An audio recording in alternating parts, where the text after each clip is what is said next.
Nakago na? Okay, thank you. So, ano ba sasabihin ko na nga? Hello, good morning! Welcome to Alitis! Naguluhan ako doon kasi kaalis lang ng bisita, biglang biglang on, okay? Luto tayo! Yay! So, ano na ilulutuin ko? Ito. Chicken feet! Yan! Diyos ko, namuuna ang chicken feet. Naghugas na ako ng kamay, Okay, yung bas-bas dyan, So, ang proseso nito, ay pinakuluan. Isang kulo lang yan. Isang kulo lang, Hindi dalawang kulo, isa lang, okay? Diyos ko, nagdikita na, kasi ba naman yung gel niya, no? Dumidikit na siya. Yan, okay? Yan. Ano ilalagay natin? Isang katerbang bawang. Yan. Isang sibuyas. Tsaka, may laurel, ilagay na natin. Ay, nako. Isa ito sa pinamalengke ko kanina. Grabe. Yan. Tapos, lagyan natin ng 2 lemon. Wow! Naku, paborito ko yan. Haluan natin ng zoka. Yan. Lagyan natin ng konti. Ang sarap ng maasim-asim. Yan. And then, syempre, yung ating garlic chili. Wow. Tama na yan. Nasingot ko lang.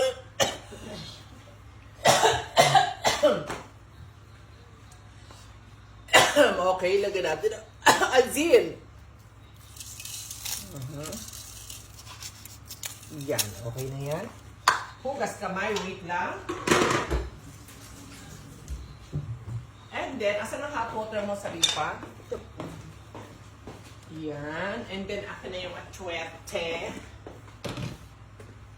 Akin na. Konti-konti lang. Dahan-dahan. Tama na. Ayoko na masyadong makulay. Okay. Lapag mo na yan. Sindihan na natin. Ay, nako. Thank you, Lord.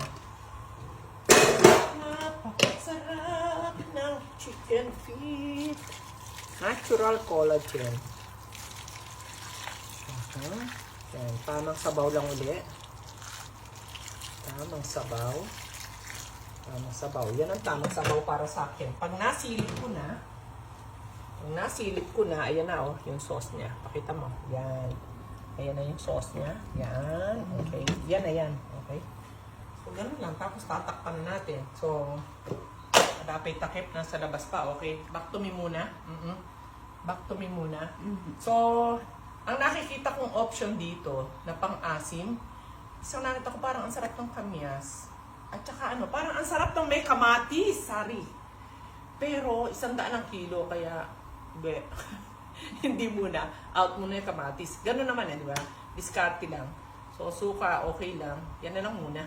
Kasi, ang mahal ng kamatis. Pero, pagka mura kamatis, pwede yan. I-blender mo lang sa ripa yung kamatis, Parang na-imagine ko na yung sarap niyan. Tapos, maanghang-anghang. Tapos, yung ang sauce niya, malagkit-lagkit. Ayun na yun. So, ang sarap. So, kung napapansin nyo, lahat ng luto ko ay asin lang na puro, Asin lang talaga. So, walang patis, walang toyo, diba?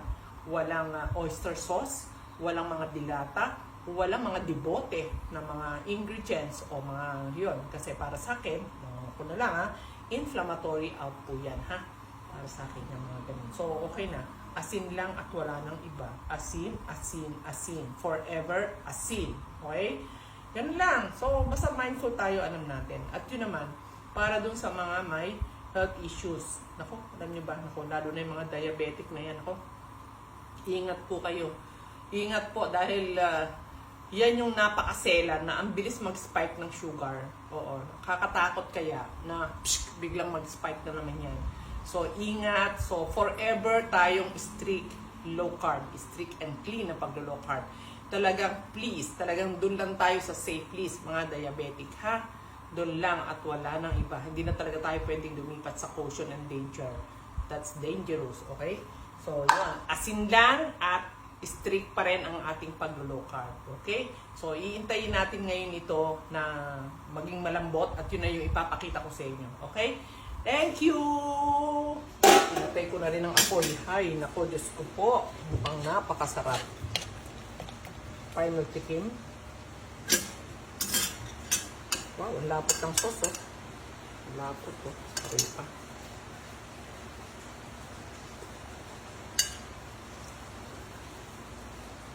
Sarap na. Sarap daw nung sabi ni Sari. Paano nauna na siya tumikim? Sarap. Tingnan nyo, pakita mo. Hindi siya durog, ano? Kasi hindi pa na yung halo. Hindi rin siya na pressure cooker. So, normal na luto ang ginawa natin dito. Yan lang siya, sa talyase, sa kawali. Pero, hindi siya durog. Galing. Dalawang halo lang, ipa-plant na. Sarap. Tignan natin. Wow, wow, wow.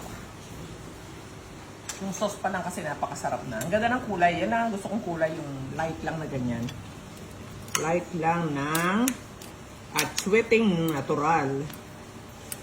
Pinakuluan lang ng atsuete, ha. Natural pa rin. Walang nakalagay kahit ano. Kasi lemon at saka suka.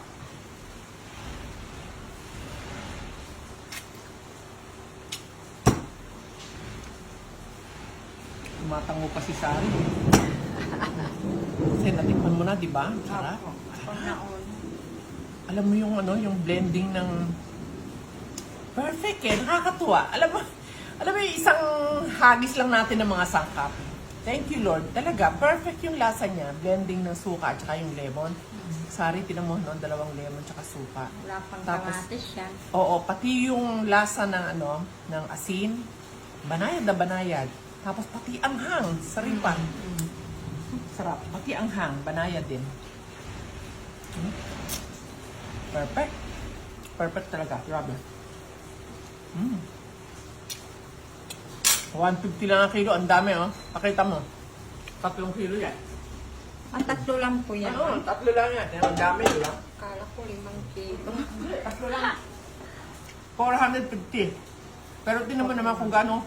Ito. Kung ako lang ang tagal kong kakainin yan. Ilang araw.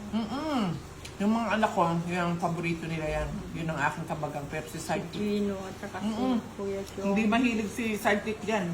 Pero yung mga anak ko, kami. Ang sarap na collagen. Malagkit-lagkit pa. Linamnam. Alam mo yan ang masarap yung buko.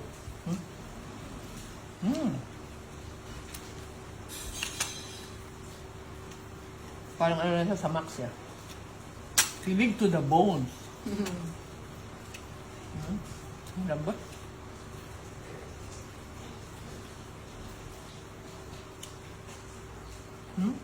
Grabe. Parang tunog sa dilas siya, ma'am. No? Malambot. Parang siya nagme-melt lang eh. Itong aking ano, second bean mamaya.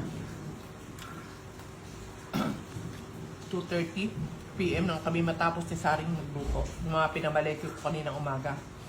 Dahil meron pa pala akong sinigang na nakasalang, no? Kumukulo na po siya. Huli na yun, oo. So yun nilang niluluto ko. Grabe. Tinan niyo pag namalengke ko. Pero chill lang naman. No pressure. Meaning, nakakapag ano pa ako, relax habang nagluluto. Kumain pa ako. Tapos may dumating pang bisita. So, ano lang talaga, multitasking. So, pagka binigay ko na yung maghapon ko para sa mga preparation ng mga low carb food ko, yun na yun. Ay, meron pa pala. Yun, no, nakita ko yung tenga ng ano, pork. So, bukas na lang natin yun, okay? Kasi inaya na akong mag-chill ni Sidekick. Ayun. Alis kami. Basta dito ako kakain. Para siya kumain sa labas. Dito ako kakain. At dito ako kakain ko mamaya. Okay? Thank you. Naku, gayahin nyo lahat ang mga niluluto ko, ha? Gayahin nyo. Napakalinamnam talaga. Napakasarap. Okay? Bye.